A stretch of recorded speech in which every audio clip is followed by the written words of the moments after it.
Good morning, everyone, and welcome to CEDA's Global Matters livestream on the 2025 Geo-Economic Mid-Year Update with Paul Gruenwald, the Global Chief Economist at S&P Global Ratings, who's joining us live from the US. Paul leads S&P's global economic research, and we're looking forward to hearing his insights today. My name's Cassandra Winzar, and I'm the Chief Economist at CEDA, the Committee for Economic Development of Australia. CEDA acknowledges that today and every day we're on Aboriginal land.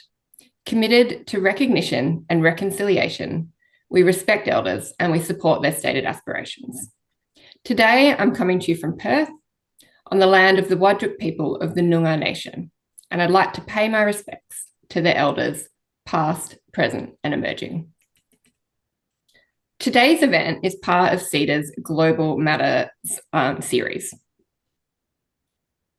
a live stream series unpacking global economic, social, and environmental trends and their impact on the Australian economy and society. This series brings together international perspectives and leading thinkers from politics, economics, science, media, international institutions, and more to share their insights with the CEDA community. We encourage everyone attending today to join in the conversation. You can participate directly in today's discussion by asking questions during the Pigeonhole app.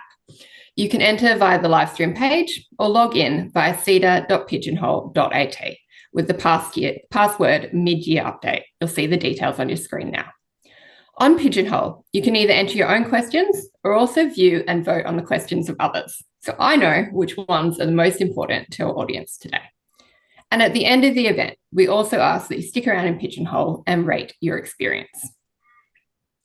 It's an incredibly fast-moving time in the international economic and political space at the moment, and the range of risks and uncertainties seems to be changing every day.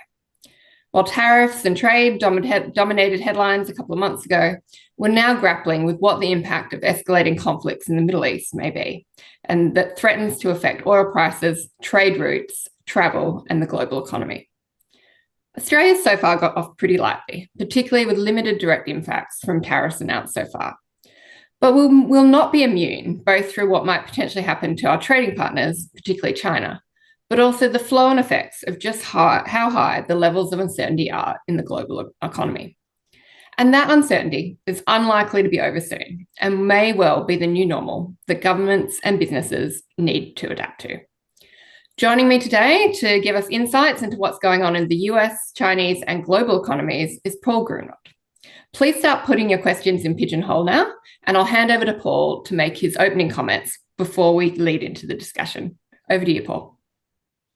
Great. Thanks very much, Cass. And it's great to be with everyone today. I'm still in yesterday, by the way, coming to you live from New York. It's Tuesday evening here, but it's a great pleasure to be able to speak with you today. So I've been given about 15 or so minutes to go through the latest global outlook. And maybe just before I start, 30 seconds on what I do. So as Cass mentioned, I'm the Chief Economist at S&P Global Ratings. So what that means is I run a small global macro team. We produce the macro forecasts and the risks and the narrative that sits behind all the ratings at S&P Ratings. So we don't actually produce the ratings. Those are done by specialist rating analysts through their committees. But we do kind of a IMF World Economic style macro outlook every quarter that sits behind. It's a direct input to all the ratings globally, whether they're a sovereign or a corporate or a financial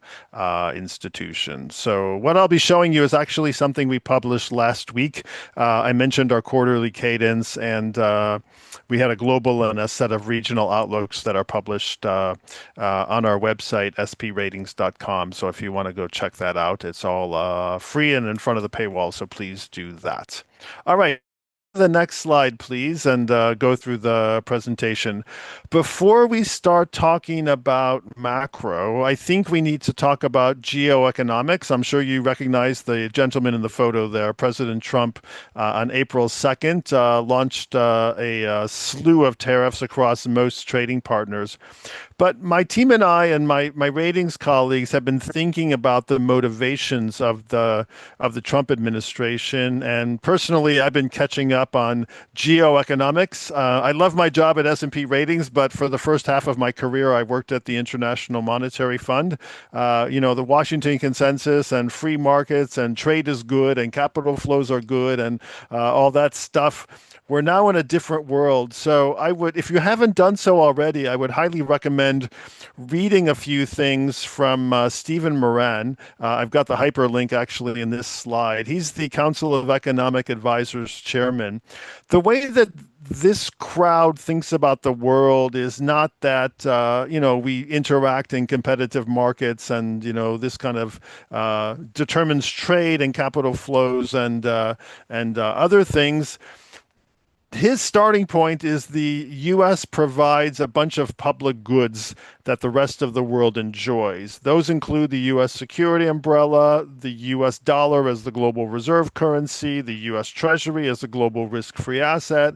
And his argument, and this is something you hear from Treasury Secretary Bessent as well as President Trump, is that the US has not been fully compensated for providing these public goods. And what they're trying to do is level the playing field, whether that's through tariffs or actions. So if you read some of the references here, it's all about the U.S. should be compensated for providing these global public goods. They generally support trade and they support openness. I heard Secretary Bessent in Washington 2 months ago at the Institute of International Finance spring meeting saying, the U.S. still supports the IMF and the World Bank, but they want to make sure that it's a fair and level trading field. So that's driving, at least from an economic point of view, a lot of the stuff we're seeing out of the new administration. So I would take that as background for everything that we're seeing around tariffs and other policy actions. And again,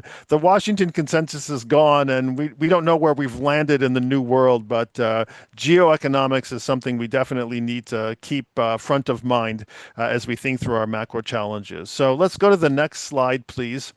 I mentioned that the narrative is very important for my team. So this is kind of the story we're telling our stakeholders, we're telling our analysts internally, we're telling the marketplace. Erratic U.S. trade is driving confidence and growth prospects lower. It's not really the tariffs in our view. Cass alluded to this already, but it's the uncertainty around U.S. policy and the unpredictability of U.S. policy that's really weighing down on markets. I think just putting on a tariff and sticking with it, the market may not be happy. That may not be optimal in some sense, but I think that's doable or digestible. That's all the uncertainty that's really driving a lot of the downside.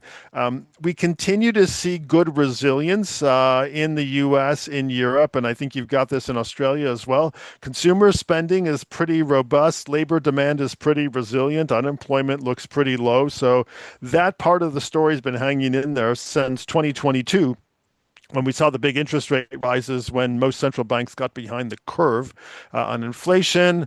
The April 2 and the bilateral China tariffs are paused, but none of this has been resolved yet. We have a 6-month band-aid with U.S.-China. The 90-day pause for most of the other tariffs on April 2nd expires on July 9th. There's talks about potentially extending that, but no lasting agreements yet, and really no template about how to resolve that. Market's been kind of all over the place, as people know. When the tariffs were put on, markets tanked. When the tariffs were paused, markets rebounded sharply. Equity markets in particular are close to all-time highs. We economists are struggling with this gap between the hard data, which are things like consumption, investment, and employment, and the soft data around sentiment and surveys, etc. Risks are on the downside. Iran, Israel just adds to that list. Maybe we get to some of the supply side reforms that are potentially positive at the end, but those are definitely on the back burner. All right, so let's go to the next slide, please. The story is really about uncertainty. So I've been doing this for about 30 years, and I discovered a new index early this year. It's the U.S. Policy Uncertainty Index. And as you can imagine, that index doesn't do very much normally. It's been around since the 1980s. The Fed produces it, and the index basically doesn't measure anything directly. It imputes uncertainty from press and other notifications, kind of ingesting the news flow. But the index has been very boring for about 35, 40 years, and it has spiked three times. It spiked once during the global financial crisis when U.S. policymakers were trying to figure out how to handle the biggest economic shock since the Great Depression. It spiked in March 2020 at the height of the COVID pandemic when policymakers were struggling with the first pandemic in a century. And then it spiked again in February 2025 when President Trump put his tariffs on. So you can see the dark line there as a U.S. on policy uncertainty index really shot up early in the years, come down a bit, and then superimposed on that is the VIX, which we all know from the Chicago Board Options Exchange is kind of the fear gauge or market volatility gauge. That has spiked a bit more, has come down. But again, we're in an era where uncertainty is quite high, even though the underlying kind of macro story is hanging in there.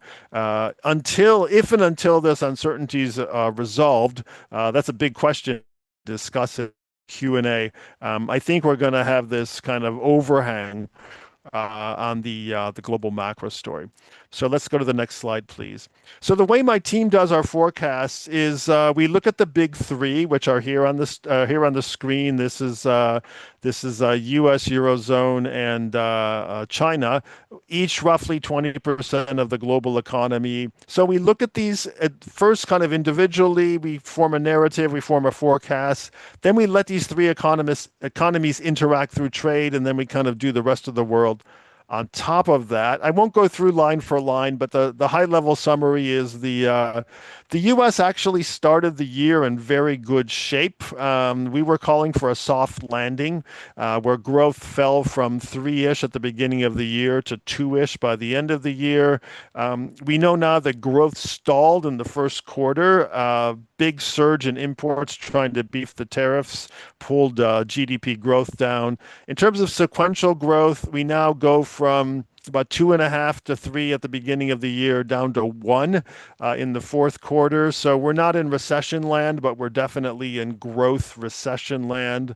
Unemployment's still low in the U.S., 4.2. We see that drifting up throughout the year.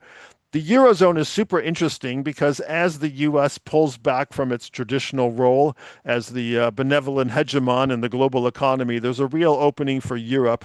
The Europeans have partially stepped up. We know about the release of the debt brake in Germany, big infrastructure spending, big increase in defense spending coming up. They still have a fragmented capital markets. They still have a ecosystem that's not really geared for risk taking. They don't have the equivalent of a Silicon Valley, but definitely some upside to the Euro story. And then China, where I actually was last week for China Davos, the narrative's getting a bit better. The government with the NPC, Nationalist People's Congress, has some more stimulus coming.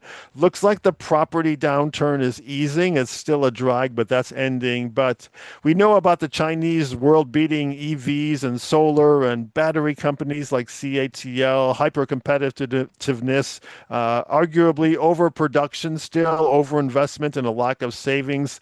Trade war with the U.S. from the Chinese point of view still going reasonably well, but they're not out of the woods in terms of the property downturn, but I think things are looking up a bit in China.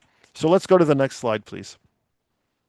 All right, so this is back to the 19th century. Again, as I mentioned, I'm a former IMF guy, and the IMF and the World Bank and the World Trade Organization, which was originally the GATT, the General Agreement on Tariffs and Trade, These guys spent decades trying to get tariffs down after the Second World War, and they were mostly eliminated by the mid 2000s.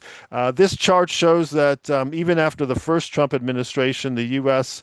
Average effective tariff rate was about 2%, but then we saw this very steep rise in tariffs. We saw the escalation with China. At some point, the U.S. effective tariff rate peaked at 31%. That is unseen since the late 19th century. If you listen to President Trump, sometimes he speaks fondly about President McKinley, who was president in the 1890s when tariffs were high. They were a big source of government revenue. And I'm not sure that was a golden age, but at least that's being referenced a lot now. Now we're back down to the mid-teens, but again, we are much higher than we were coming into the Trump administration. We think this 10% flat tariff on everybody is probably a floor, and the negotiations happening above that. But the bottom bullet point on the right, I think, is very important because tariffs are being enlisted to achieve a whole bunch of goals. And usually we economists have one instrument and one goal, or the number of instruments matches the number of goals.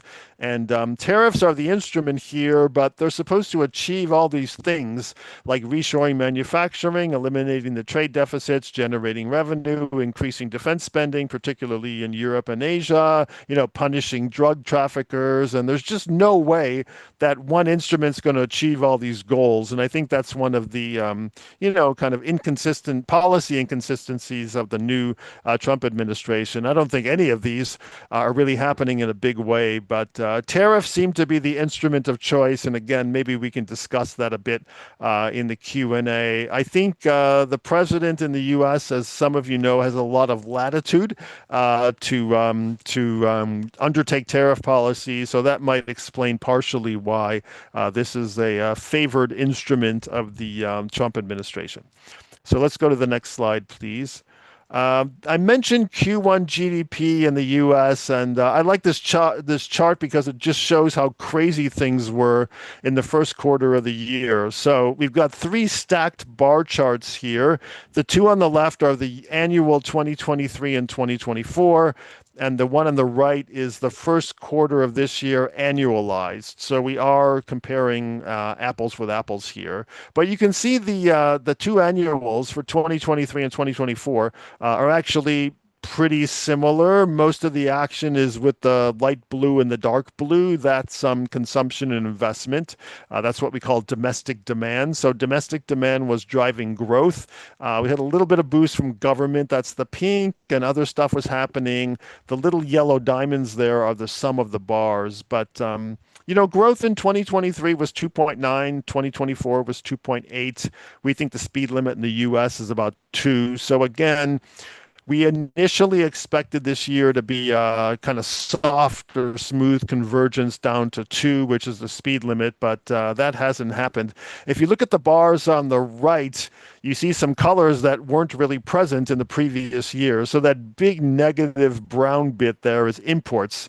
That's U.S. firms importing as much as they can to beat the tariffs that were going into effect in April. Remember, this is the first quarter that ended in March. A lot of that was stockpiled in inventories, and that's the big yellow on the top. But net is 0.2. Actually, it was revised, a couple of days ago, and now it's 0.5 in the first quarter. But despite all that noise, if you look through all that noise on the imports, which is the brown negative, and the inventory, which is the yellow positive, that blue bit's been shrinking. It was actually revised narrower again, and it looks like consumption, which is the light blue, is even smaller than it was before. So it looks like the tariffs and the uncertainty are really starting to weigh down on U.S. growth. The nowcast, or the kind of real-time forecast for the second quarter, which ended on Monday, that looks like it was probably about 3% in the US, at least on that first estimate. So if you take the first two quarters of the US together, we're probably 1.5 to 2% growth for those 6 months, already below the kind of the speed limit or the sustainable rate, and we think that's actually going lower as we go into the second half of the year as the tariffs really start to bite, and some of these lagged effects kick in. So again, we're going to be probably 1% by the end of the year. Fun fact there on the bottom, this is not a US thing. Every country that tried to beat the tariffs by importing had a bad first quarter, and every country that tried to beat the tariffs by exporting had a good first quarter. So China tried to get a lot of exports out before the tariffs hit in Q1. They had a good first quarter. The poster child is actually Ireland. Ireland's a big pharmaceutical exporter to the US, and there was an enormous surge of Irish pharmaceutical exports to the US in Q1. So they had a extraordinarily high Q1. So what we're telling our analysts and stakeholders to do is look at the first 6 months of the U.S. or the first 6 months of the year as one unit. There's a lot of noise in Q1. A lot of that's going to be reversed in Q2, but look at the first half of the year as one unit and try to get a better picture of growth. All right, next slide, please. Okay, central banks have been easing monetary policy since the middle of last year. So that's what's shown on this chart here. We all remember not too long ago, 2022, 2023, we had the post-COVID inflation surprise, the big debate about transitory versus persistent inflation. Obviously, Team Transitory lost that debate. Inflation shot up to levels we hadn't seen since the 1970s. So central banks really slammed on the brakes and tightened rates. But by the middle of last year, inflation was under control. So now we're in a rate cutting cycle. So this has five major central banks that we follow. Bank of Canada's in the lead here, 225 basis points of cuts this year. ECB's right behind them at 200. The Fed's been on pause, and then Bank of England, the RBA there on the right, has got the least number of cuts this cycle. The color coding here is important because the light blue is 25 and the dark blue is 50. Unlike the rise in rates we saw a couple of years ago, where there were a bunch of 75s, the Fed actually did 75 basis points 4 times in a row for 300 basis points of hikes. The Bank of Canada had 100. ECB had some big hikes as well. So right now, we think that in the current cutting cycle, most of the moves are going to be 25. That's assuming that labor markets kind of hang in there and employment demand remains robust. But we don't see any super aggressive rate cuts this cycle. Our risk scenario is if the bottom falls out of the labor market suddenly, and if we go into a recession, which again is not our baseline, then central banks have scope to cut rates more aggressively, but we really don't see that in the cards in our baseline. All right, let's go to the next, please. Apologies for all the numbers here. So this is the forecast we put out last week. I would look on the right, which is just the change since our May round. We did an interim round in May. Most of those changes are really small. The only one that stands out is China. We were really baking in higher tariffs for Chinese imports into the U.S., but looks like the 6-month Band-Aid took that out of the action, at least for now. So we've got Chinese growth back above 4% this year. We don't think they're going to make the 5. That's the official target. There's still a lot of headwinds on property and youth unemployment, but certainly better than what we had before. The other thing that's kind of interesting is, the U.S. average number this year is 1.7, but again, that's masking a steep slowdown this year from almost 3% growth down to 1. So again, these are annual averages, so sometimes we've got to pay attention to the quarterlies. And then Eurozone's actually picking up a bit in the out years, led by Germany, again, with that boost of infrastructure spending and defense. Bottom line, there's global growth. 3.5 to me is kind of a normal year, so we're actually a bit below 3 the next few years, and then we'll come up again. Continues poster child for global growth, 6.5 to 7% from India pretty consistently over the forecast horizon. So last slide from me is the next one. So what are we watching? What can go wrong with this one? First of all eyes are on the White House. Trump has been trying persistently to get, I think, more policy making into the executive branch and away from the congressional branch. We have all sorts of, national emergencies on the U.S. For the borders, etc. So, what are the brakes on this process? Are they the courts? Is it public opinion? Is it political? Is it the Congress? We see some pushback, but the president's pushing aggressively on a lot of his agenda. Tariff reaction functions are pretty important. We got the exit ramp with China. We had that very quick escalation to triple-digit tariff rates, which was rolled back. And again, we've got the band-aid. The Chinese are continuing to export rare earths. The U.S. is continuing to export airplane engines and other parts. There's also some tension with Europe and Canada who are pushing back. So that's got to be resolved. And as I mentioned, there's no real templates for a trade deal with the rest of the world. Labor markets, I talked about already, very strong. Market volatility, markets have been up and down, but we've not really had a credit event or a liquidity event. Central banks haven't really intervened. So price discovery still taking place, trading still taking place. Some markets like M&A and spec grade credit have dried up and restarted, but again, no real strong dislocation.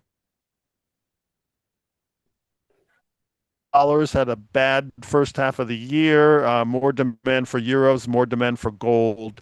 FDI flows into the U.S. have slowed a bit. For me, number six is the important part. The U.S. Congress is working through the budget, but the budget actually looks more expansionary than under the Biden administration. So adjusted for the cycle, we have a very large cyclically adjusted deficit in the U.S. And, we remember from our accounting that the deficit, the external deficit, that's the current account, is savings minus investment. And the U.S. savings rate, if anything, continues to go south. So again, all these tariffs and sanctions and other moves are not going to improve the U.S. External deficit unless we get our savings rates up. And then we can talk a little bit at the end there about any fallout from Israel, Iran. So, Cass, I'll pass it back to you. That's the end of my remarks. Happy to take any questions from anyone. Fantastic. Thanks, Paul. Heaps to unpack in there. And I can see we've got some questions coming through on Pigeonhole, which is fantastic. Please keep popping those in. I did give the wrong passcode before, so it's Global Econ. It's up there on the screen. So you can use those details, ceda.pigeonhole.at. Keep giving me the questions and upvoting which ones you really want asked as well is important. Paul, I'm going to start with a question on China, and for the Australian economy, what happens in China is really important to us, and particularly when we look at all this uncertainty around the trade policy and the tariffs. So far, it's looking, like Australia has, got away with not much in terms of direct tariffs, and we're not a big trading partner with the US in any case. But China is by far our biggest export partner, and Australia's prosperity in recent decades has very much been driven by Chinese demand for our products, particularly iron ore over here in the West, where I am. You've just returned from China for the Summer Davos Forum with the World Economic Forum. What was the mood on the ground? What were your takeaways? What should we know about what's happening in China? Yeah, well, it was a little bit surprising because I just published a blog on this on I thought the mood was relatively upbeat for reasons. First, the trade war with the U.S. We had that quick escalation and then the climb down, and now the what I call the 6-month band-aid. That came out pretty well from the Chinese point of view. The tariffs are back down to reasonably low levels. China realized it has some leverage with rare earth. So I think the Chinese were able to withstand the Trump of tariffs. So I think that was a positive. A couple of other positive things going on in China. One is there's kind of a sense of national pride around DeepSeek. So we know about the sanctions or the blocking of the high-end chips from the U.S. to China made by NVIDIA and others. But despite that, China was able to come up with a pretty respectable version of Chat GPT, which was DeepSeek. So I think that was seen as a win. I mentioned some of the sectors already in my presentation. Chinese EVs, BYD, Build Your Dreams, is going out and, sort of conquering the world. And CATL is a world-class battery company. They're even trying to, they're doing some joint ventures in the US. And then the property market, as I also mentioned, it hasn't recovered, but I think at least the end looks like it's in sight. So, if you put together the, reasonably good outcome from the trade spat with the U.S. and the gains on tech with DeepSeek, and then the batteries and the EV and the solar, and then I attended a speech by Premier Li Qiang, who we all know is the number two official in the government after Xi Jinping, and he was kind of bolstering globalization and said we can't go backwards. So as the U.S. is pulling back from its traditional role as the, kind of the backer of globalization, that's an opening for China. So, everything wasn't perfect, but I thought it was on balance. I got a sense that the mood in China was relatively optimistic despite everything that's going on. Oh, and just sticking with China for a minute, if we do see, another escalation of this tariff policy, and without some sort of lasting agreement about pausing it, and that kind of flows through to Chinese domestic demand. What do you expect the reaction of the Chinese government to be? And I guess to put it in a bit of context for Australia, if we think about some of the big shocks that we've had to the global economy in recent years, we think about the global financial crisis and even kind of what's happening through China through COVID. When there was that shock to demand, China responded with large amounts of stimulus. And that's actually, again, really, really helped the Australian economy out and meant we had a relatively easy time with both the global financial crisis and the economic impacts of COVID. Is China still in a position to respond with that, those high levels of government stimulus like they have in the past? Or do some of the issues around debt and some of the demographic issues mean they maybe don't have as much power there as they previously did? Yeah, I think they still have a decent amount of fiscal space. I think if the U.S. comes back with high tariffs, China's already adopted a pretty clear tit for tat strategy. It was almost kind of a textbook, what we would call it, kind of a two-person game or a two-country game between the U.S. and China. Escalated very quickly, and then both sides needed to find an exit ramp. So that was a pretty good outcome, I think. Both countries realized that triple-digit tariffs were not a sustainable situation. I don't know what the end game's going to be. So I don't know what's going to happen after the 6 months. China does have a pretty strong hand to play with the rare earths, and then the U.S. imports a lot more from China than the other way around. So I guess there's probably I don't know if it's an even match or China's got a pretty good hand, but I think this kind of path of going towards sort of crazy triple-digit tariffs, hopefully we won't see that again. On the stimulus question, I think we all know this. We've been following China for a long time. Their favorite playbook for stimulus is not to stimulate the consumer part of the economy. One of the panels I was on in China, Davos, last week was with an old friend who's now at Beijing University. And we had this, I've known him for 20 years, and we've had the same discussion where Chinese consumption is such a small part of the country. It's still like 39 or 40% of GDP. It hasn't moved. When China stimulates it, the state banks lend to the state enterprises. They implement the state 5-year plan. It's usually very heavy on industry and manufacturing. And, that kind of plays into Australia's hands, right? Because they need to, there's lots of building and iron and steel, and they need the ore and stuff like that. So as long as they've got an investment heavy economy, and it doesn't look like that's changing anytime soon, and as long as that's the levers they pull for stimulus, I think they can always kind of manufacture a little bit of growth, but they're always going to have this imbalance. Not always, at least for the foreseeable future, they're going to have this imbalance kind of against consumption and for manufacturing and investment. And given Australia's trade relation with China, that just leaves Australia in a pretty good place. Thanks, Paul. I think that's a bit of positivity for the Australian economic outlook Yeah. there, though that's good to hear.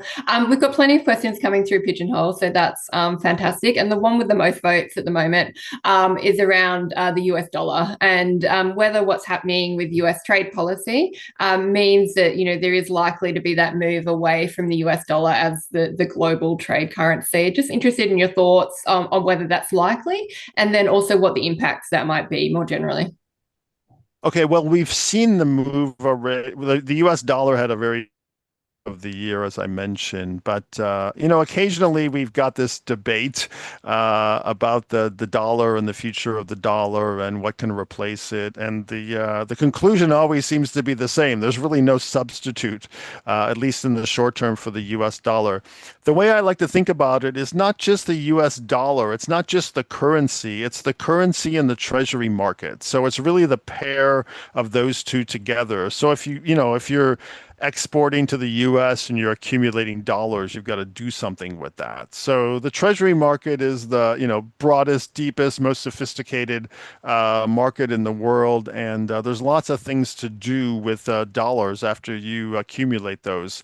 The number two currency in the world for many decades has been the euro. I remember when it was launched in 1999, it was supposed to be, kind of a roughly equal cousin to the dollar, and it quickly became a number two and has been stuck there forever. And if you think about the Eurozone and the way that their debt markets are structured, they still have a lot of country-specific debt. They don't issue a lot of debt at the center. They don't have very deep and liquid treasury markets, derivative markets, and other stuff. They're waiting for their Hamilton moment. So those of you who know U.S. history know that our first Treasury Secretary under George Washington was Alexander Hamilton, and he kind of unified all the state debts after the Revolutionary War and created this sort of unified, integrated national bond market, which is really a strength of the U.S. And Europe is waiting for their Hamilton moment for the folks who think about it that way. So, and then the Chinese yuan is the third one, but we all know the Chinese like to control the currency and the bond market's not very international. And I don't think it's got the characteristics to have a global reserve currency. And then, there's really nobody else. We've got, Australia, the UK, Canada, et cetera, which are, liquid markets and strong currencies with strong central banks, but they just don't have the size. So I think that's a long-winded way of saying we're still in a dollar world. The dollar's come off a bit in terms of the reserve allocation, and we've heard stories about movement into gold, movement into the euro, but I think for the foreseeable future we're still in a dollar world. Great, thanks, Paul. Look, here in Australia, we get plenty of media about what's going on in the US and the tariffs, but what's going on the ground? What's the public reaction to all this trade policy uncertainty, to these tariffs? How is that impacting consumer behavior and how people feel about the economy? Yeah, well, I'll give you my economist answer, and then I'll give you my non-economist answer. So, well, I kind of hinted at this earlier, but it's partly the tariffs, but it's really the uncertainty around the tariffs. And one thing we hear consistently from our clients and stakeholders is they just don't know what's going to happen tomorrow or next week or next month. So, what do you do when you have all of that uncertainty? Well, if you're an investor, maybe you pause. If you're a consumer, either you try to get in before the tariff or you wait and see how things happen. As I mentioned, the M&A market closed for a while, the spec grade market closed for a while. So I think, there's just a lot of, and even Fed Chair Powell today from Portugal, they're in a wait and see mode as well. So they just don't know what's going on, which again kind of puts a weight on the economy. I think on the ground, there's definitely some surprise in the body politic about checks and balances. The U.S. is kind of well known for having our system of checks and balances with the three co-equal branches of government. And the strategy of this administration has been to sort of come out swinging, issue a lot of executive orders, declare a lot of national emergencies for various reasons, and this allows the president a lot of latitude to put in things like tariff policy. It takes a while for these to move through the courts. They're still moving through the courts, but the strategy, the stated strategy was shock and awe. So I think or flood the zone. So I think there was a lot of that in the first couple of months. But the tariffs are now at a point where it's pretty clear the market doesn't like them. It's pretty clear that, as I mentioned, some of them are going to stay. There's not really a template for negotiation. So I think we're in this kind of lull right now where we're not sure what's going to happen with tariff policy. And then I think there's kind of a bigger question, and I have this question a lot with my friends and colleagues and everybody else, is the following. Is all this uncertainty, and there's a fair amount of drama and grandstanding with the new administration.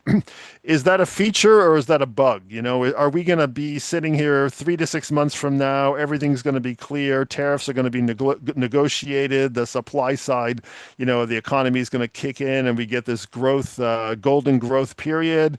Or is this going to be 4 years of kind of nonstop, tariff and policy uncertainty, etc.? That's a huge unknown. I mean, if we're in for 4 years of heightened uncertainty and unpredictability, I think that's a drag on growth.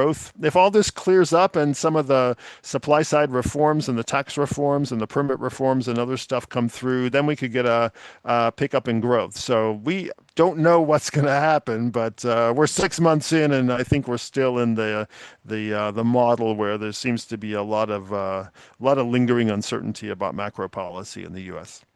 And are you seeing that uncertainty already start to play through into weaker business investment? Is that coming through in the figures now? Yeah, that's the hard data versus soft data that I mentioned very briefly in my introduction. The sentiment indicators, we have different indicators here from, the Conference Board or University of Michigan, and we got the PMIs that our sister division does here at S&P. Those have been relatively negative for quite a long time, but as I mentioned, the hard data, which are supposed to follow the soft data, they're not really cooperating so far. We still see pretty strong labor demand. We definitely see strong markets, and financial wealth is in pretty good shape. We haven't really seen the tariffs show up in the price level yet.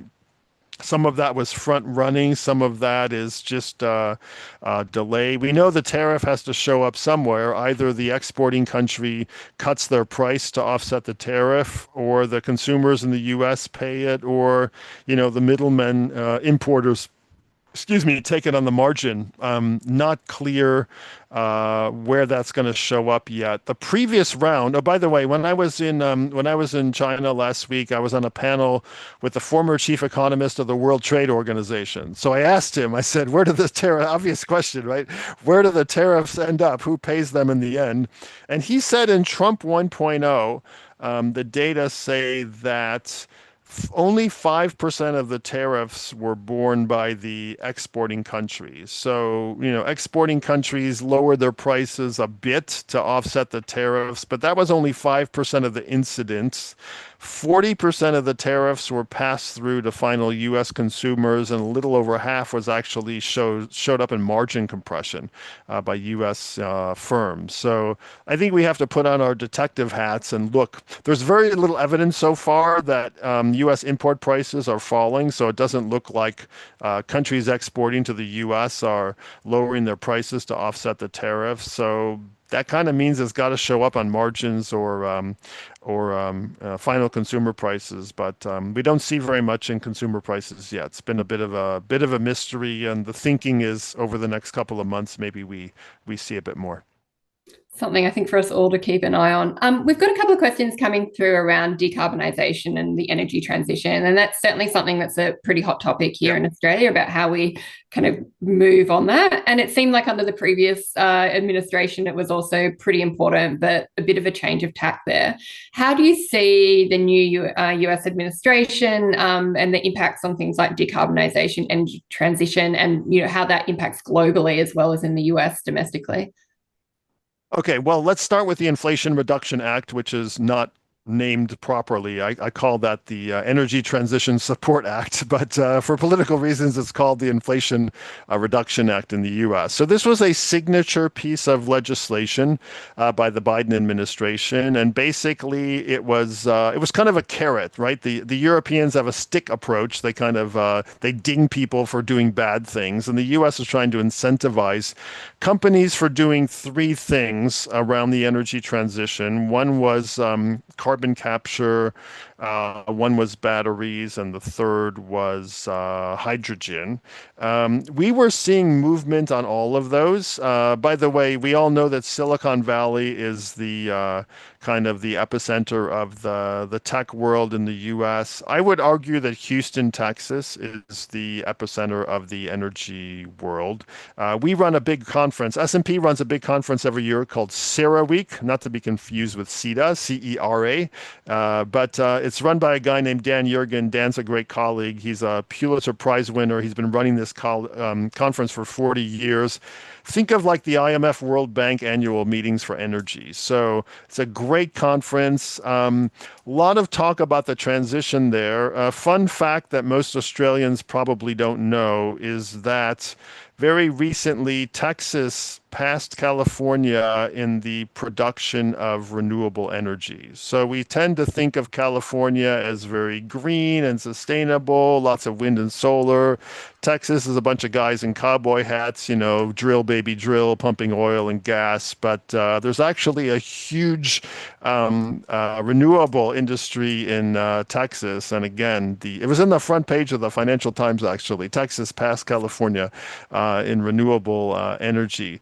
To your question, what's the fate of the IRA under the Trump administration? It is not clear. I know that some of the CEOs of the oil majors have come out and said, hey, we actually like the Inflation Reduction Act because it helps us with our renewable portfolio.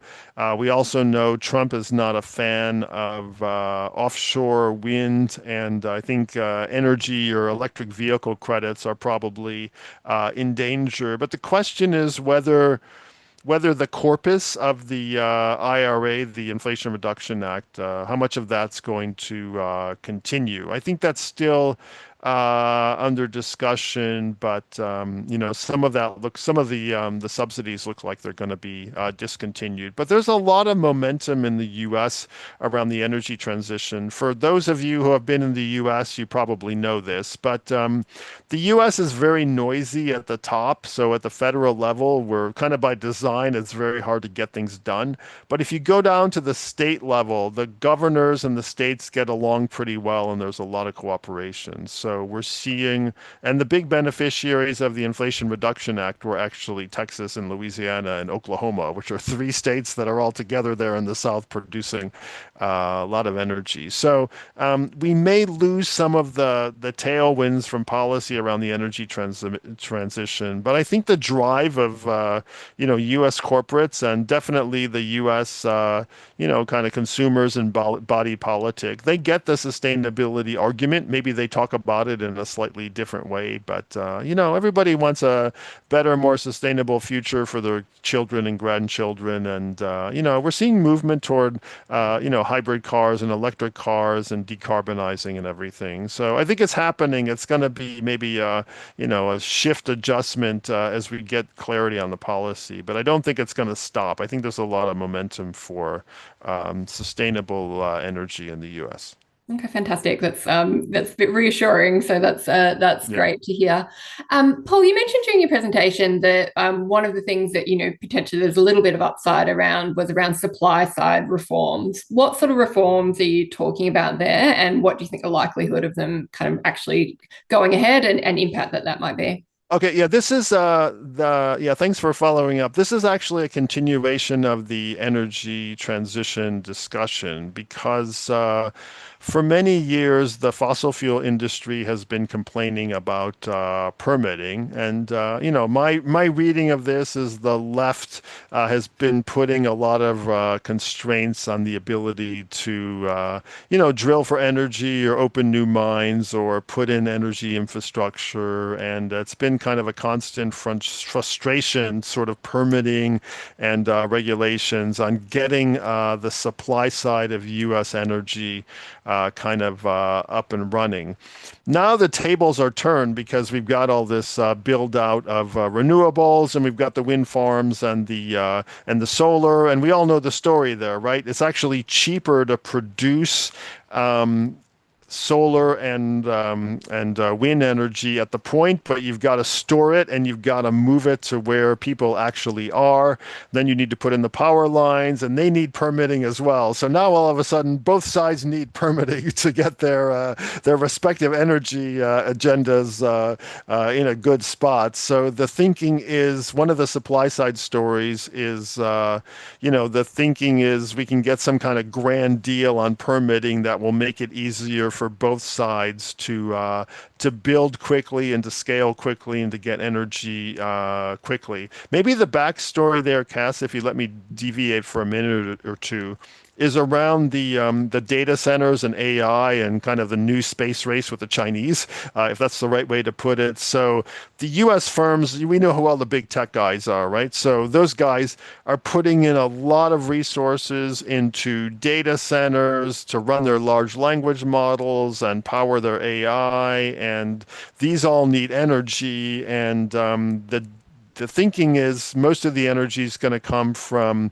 renewables, but they also need a dependable base load because, again, the sun doesn't shine all the time and the wind doesn't blow all the time. So natural gas is kind of the base load fuel. Nuclear is not going to come along soon enough for that. But that's kind of the undercurrent to a lot of this as well. There's a huge projected increase in the growth in energy demand in the U.S. powered by these data centers, which is partly a technology and, corporate, get there first thing, but there's also national security implications as well. So in order to meet that new demand for power, that's another kind of tailwind for all of this permitting reform. It's not either or, it's not fossils or renewables. It's kind of all of the above. And one of the things that came out of this conference I mentioned in Houston is not it's this or that. It's going to be both. We'll move from coal to oil to natural gas, which is relatively clean as a fossil fuel. But given the needs for power in the U.S., we can't afford to do one or the other. It's going to have to be all hands on deck. Thank you. We haven't touched that much on, the Middle East tensions at the moment, but thought we'd maybe just worth having a quick discussion around that. And obviously, very difficult to work out how that might play out. But what are you seeing the impacts so far? We're seeing a lot of volatility in the oil price. How is that kind of flowing through to things like inflation and global growth outlooks? Yeah, I think you put your finger on it. The fear was that as tensions escalated between Israel and Iran, and as the U.S. got involved with the bunker busting bombs, that this could kind of reverberate beyond the region. So we did see a temporary spike in oil prices, and we did see some traditional de-risking. So we saw sort of a rally in the dollar, in the rally in treasuries. That kind of calmed down since then. Some of the investment banks put out the requisite story of oil at 100 a barrel or 120, or pick your big scary number for the price of oil, and they put the global story around that. I think it remains a risk scenario. Obviously, the situation hasn't been completely resolved, but it's another example, I think, of the resilience we've seen. So markets seem to be digesting it pretty well. I checked Brent this morning. We're back in the 60s, which is a little bit lower than kind of the sweet spot for global oil. We're definitely not going to get any new supply at that, or much new supply at that level, and consumers are pretty happy. So for now, the short answer is, we've kind of added that to the risk bucket. You can see that in the slide, last slide I did, but it's not really, we haven't really factored it into our baseline yet, but it's something we're obviously monitoring because it's still a heightened risk. Yeah, fantastic. Are there any opportunities you see? We're talking a lot of risks, a lot of uncertainty. Where's the kind of more positive bits of the outlook? I would say two positive bits. One is AI. So we touched on this briefly with the data centers and everything else, but it's pretty clear that AI is going to be, at least in aggregate, a positive development for economies. The profession, as you know, Cass, is having this big debate. How big is the AI tailwind going to be? And the current Nobel laureate, Daron Agamol from MIT, thinks it's a bit of a bust. I think he's close to zero for structural uplift and growth. And some of the more chirpy investment banks have got 1.5% growth increase over 5 years, and IMF and OECD are kind of in the middle. So, I mean, it looks like the productivity gains, I think, are pretty clear, but productivity can mean two things, right? You can do the same amount of stuff with fewer workers, which is kind of the bad outcome, or you can do more stuff with the same amount of workers. But, at S&P, we're kind of looking at everything we do through an AI lens, and I think a lot of companies are doing this as well, and governments are doing this as well. And, it's going to take a while. Maybe think about it like electricity. It took electricity kind of decades to work its way through the system. Henry Ford invented the assembly line. No one even thought about that when electricity was invented. So there's probably lots of stuff in the pipeline that we can't even imagine right now. So, and we economists, I'm doing this with my team now, trying to figure out how we can actually use this stuff. So I think that's a tailwind. The other tailwind, I think I touched on this very briefly, but we're moving away from this Washington consensus of free trade, free capital flows. U.S. is the benevolent hegemon. We're not sure where the U.S. is going to land. The Trump administration's taking a much more critical approach to globalization than previous U.S. administrations. But my team's thinking is this is a big opportunity for Europe because Europe has been effectively outsourcing a lot of stuff to the US for decades, not just defense, but education and capital markets and,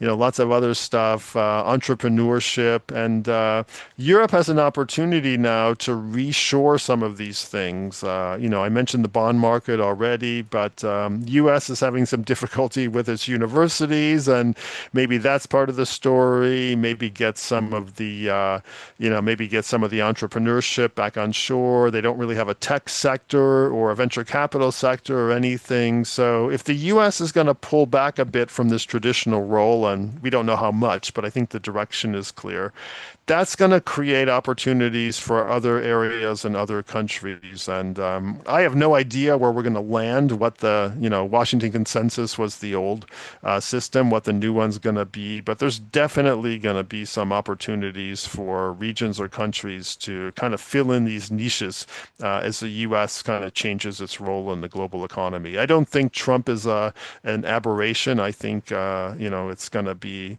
some variation of lighter role for the US and the global economy in the future. Thanks, Paul. We are out of time. It was good to finish off on a slightly more positive note. So thank you so much for your time today. We really appreciate all the expert insights. And thank you to our audience for your participation. We didn't get through all the questions on Pigeonhole, which is what we expected. There were lots in there covering a lot of topics, but I think we got through a good range of them. Please, if you're still on Pigeonhole, just take a moment to provide any feedback and ranking of today's discussion. This live stream has also been recorded, so it will be available to any of you afterwards. You'll also be able to find it on the website and share with your colleagues and your network. We have a really big schedule of events coming up here at CEDA over the next few months. So please jump on to ceda.com.au and have a look at the range of events we've got, from our big public events, our smaller trustee discussions, or also a live stream series. And next coming up in the live stream series is very much aligned with today's discussion as well, which is on the 22nd of August. We've got financial security in uncertain times and building a responsive regulatory framework. I will leave it there. Have a good day, everyone, and thank you again to Paul for your comments.